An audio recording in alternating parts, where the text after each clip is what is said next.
มาแล้วครับมาแล้วโอ้โหปลานิ่นะปลานิ่เอ้ยโอแมนโอ้ยปลาซอยนกเขาครับ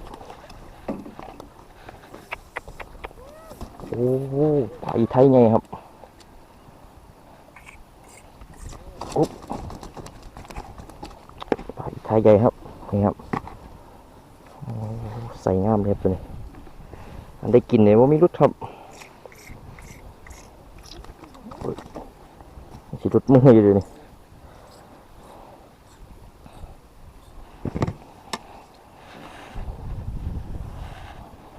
ครับใส่งามๆครับผมตัวนี้ยอดครับ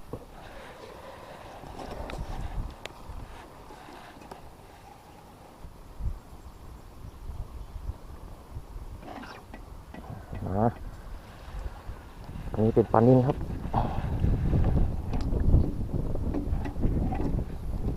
นิ่สวยๆครับนะ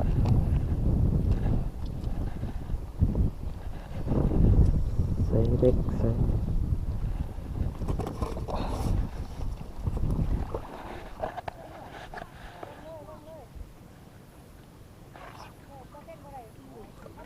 ไปแล้วไปแล้ว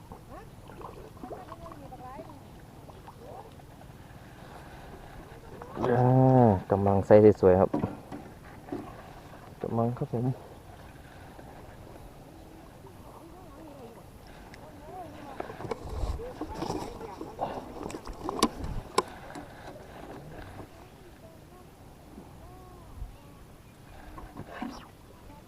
ทุกเม็ดปลานิ่ไหนแล้วครับปลานิ่น้อยปลานิ่น้อย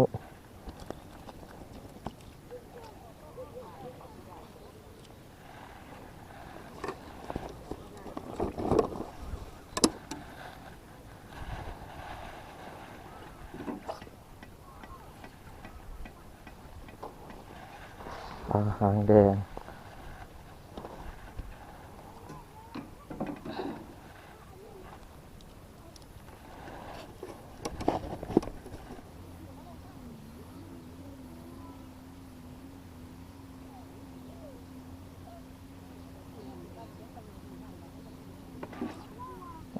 ปึ๊บ